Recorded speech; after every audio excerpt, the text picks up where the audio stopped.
Welcome to Newswatch18. We'll tell you why the sheriff has been talking with the president in D.C. Notice the signs at Cyride stop today? Find out how you can track a bus with your smartphone. Cody Peterson will give you the latest on men's basketball. And Nathan will fill us in on what we can expect for this week's weather.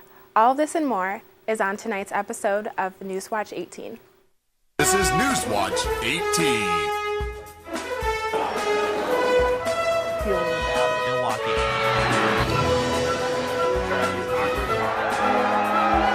Newswatch 18 starts now.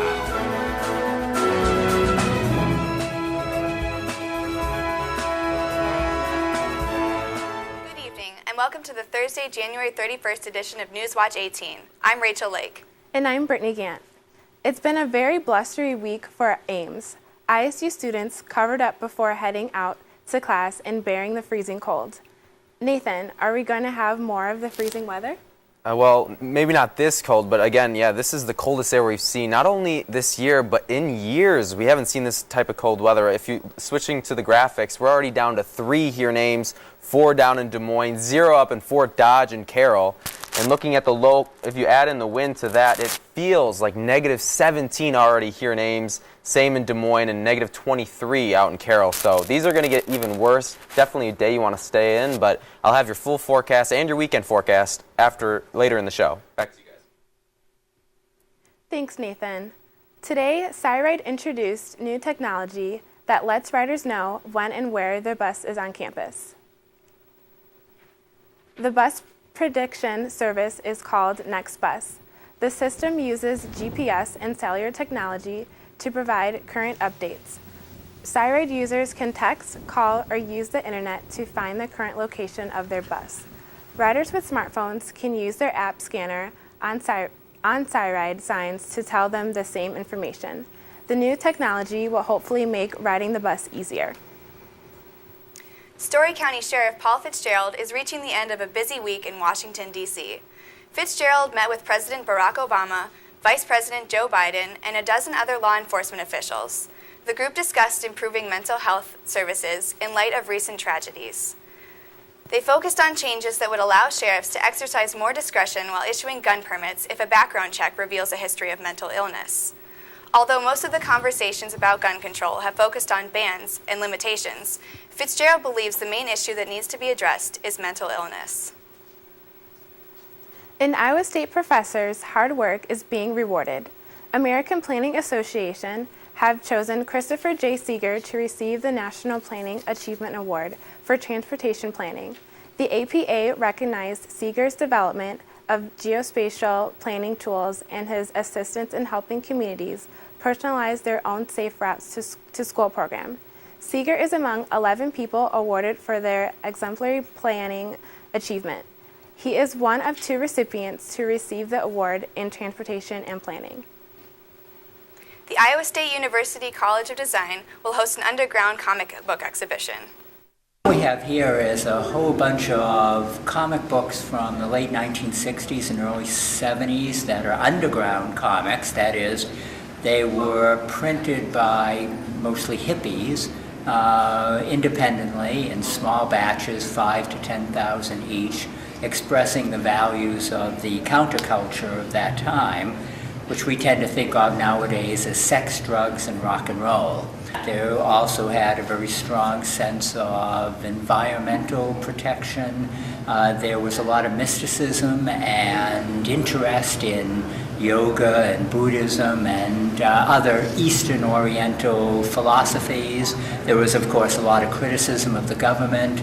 There was plenty of hostility to authority, family, church, state, the military, the police. These are all criticized in these comics.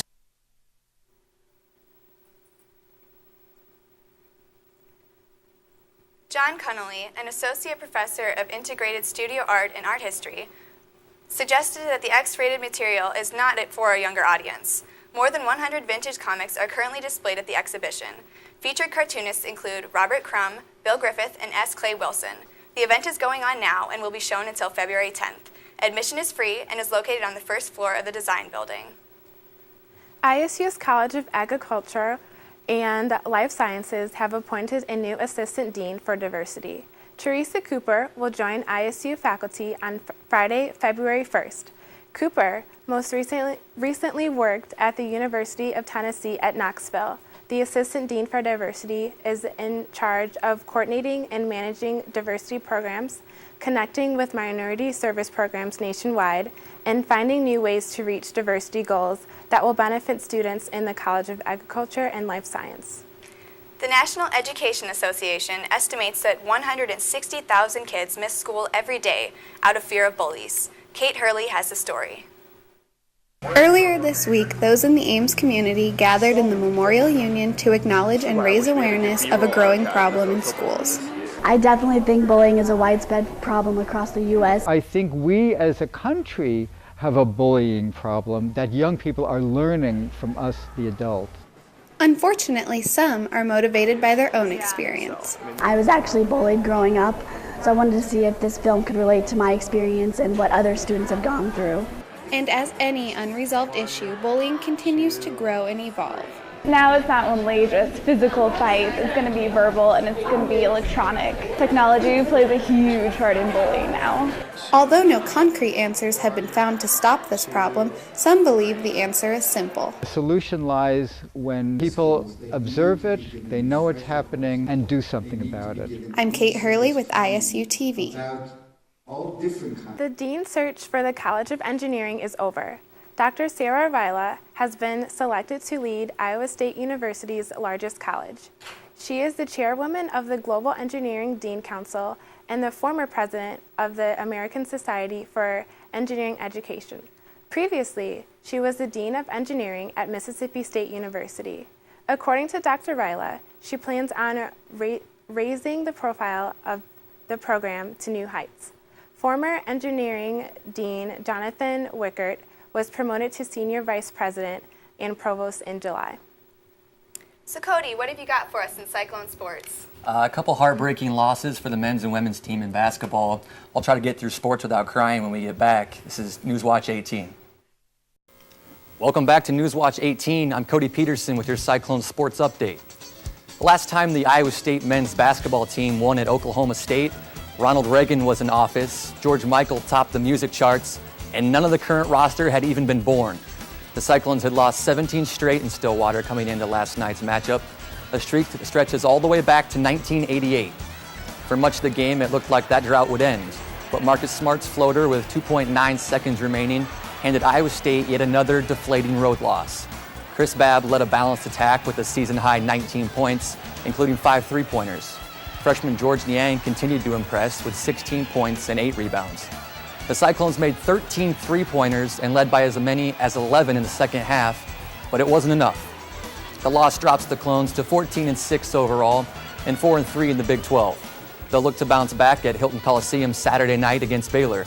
Tip is set for 7 o'clock and the game can be seen on ESPN2. The Iowa State women had their own road demons to conquer Wednesday night.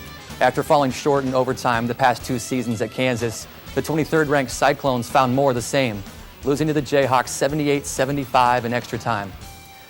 Leading by 18 points with under 9 minutes to play, Iowa State could not hold off Angel Goodrich and the Jayhawks. Goodrich poured in 24 points, including 7 in overtime, to lead the Kansas comeback.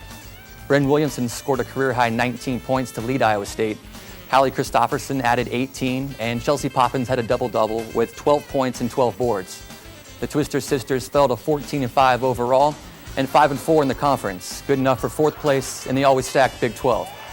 The ladies return to action Saturday afternoon at Hilton Coliseum against Texas Tech. Tip is set for 1 o'clock. It's a big weekend for the suddenly hot Iowa State wrestling squad. After struggling early in the season, the Cyclones have strung together 4 straight dual wins.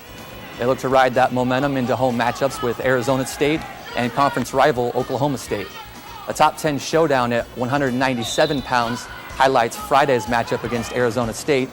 Iowa State's Kyvan Gadsden is ranked 9th and hopes to improve his seeding at nationals with a win over 7th-ranked Jake Meredith. The Cyclones will be heavy underdogs Sunday against the 2nd-ranked Oklahoma State Cowboys. The Cowboys boast 7 top 10 wrestlers, including the top-ranked grapplers at the 149 and 174-pound weight classes. The Sunday meet begins at 2 p.m. at Hilton Coliseum. That's all I've got for sports. So Nathan, how's the weather looking for this week? Well, it looks warmer than it is today and tonight, but we still have to get through tonight. I'll show you how low the temperature gets tonight after the break. You're watching Newswatch 18.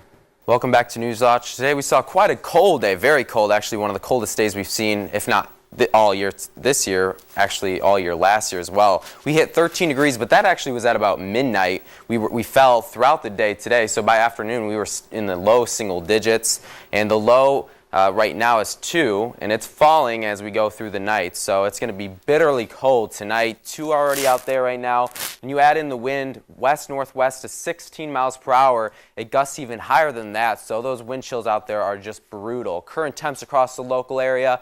Ames again at 2, 4 down in Des Moines, 0 up in Fort Dodge and out in Carroll. And you add in those wind chills, and it feels just bitterly cold. 18 below here in Ames, 16 below down in Des Moines, and 18 below again up in Fort Dodge. And these are going to drop quite low. By the end of the night, we might be close to -30 below here in Ames, and even lower than that up in northern Iowa. Current temps across the state, -4 up in Mason City already, -1 out in Sioux City, 2 sitting here in Ames. But again, these are going to quickly fall below 0, and we're all going to be in it for tonight. Definitely want to bundle up, or actually just stay inside tonight, because it's going to be a cold one. Current wind shows 16 sustained winds here out in Ames, Des Moines 17, 22 up in Mason City, and because it's from the northwest, it's a really cold, bitterly cold wind, and that's from a Canadian high pressure system that's moving into the area tonight, and it's really bringing that Arctic air. We call it an Arctic high pressure system, and that's the type of system that brings us this type of air. Current wind chill across the state, -28 up in Mason City, -18 in Fort Dodge, and -18 here in Ames. So just again, bitterly cold out there. Tonight's lows, temperature-wise, not factoring in the wind chill, -10 about here in Ames, about the -teens up across northern Iowa, and we might see a station get about -20 up in northern Iowa. So this is the coldest air we've seen all of this year and all of last year. Last year, if you don't remember, was actually pretty mild. Tomorrow's highs, we are going to rebound pretty well. It's still going to be cold, not nearly as cold as today. And the good thing is the wind's going to actually switch out of the south, and it's not going to be as blustery as it was today, but still pretty cold. 17 for Ames, 9 up in Mason City, 20 down in the city of Des Moines. So a little better, at least we rebound from what we saw today. And looking out, current temps across the Midwest, -5 up in Minneapolis, -7 in Sioux Falls, 4 here in central Iowa and Des Moines.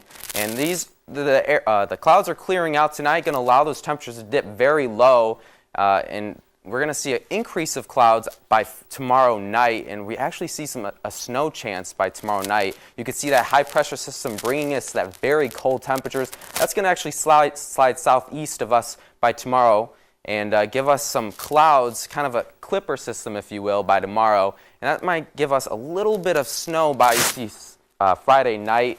This light blue, maybe an inch, probably less than that. We can see by our forecast totals, our model totals, doesn't even show us about an inch here in Ames. We can see that by here. The forecast snowfall totals, not much at all. Ames maybe a little over 0, so not much at all. So the main story for tonight, it's going to be dangerously cold out there, -12 for your low, wind chill about -30, and those winds are going to be gusting, howling at about 20 miles per hour.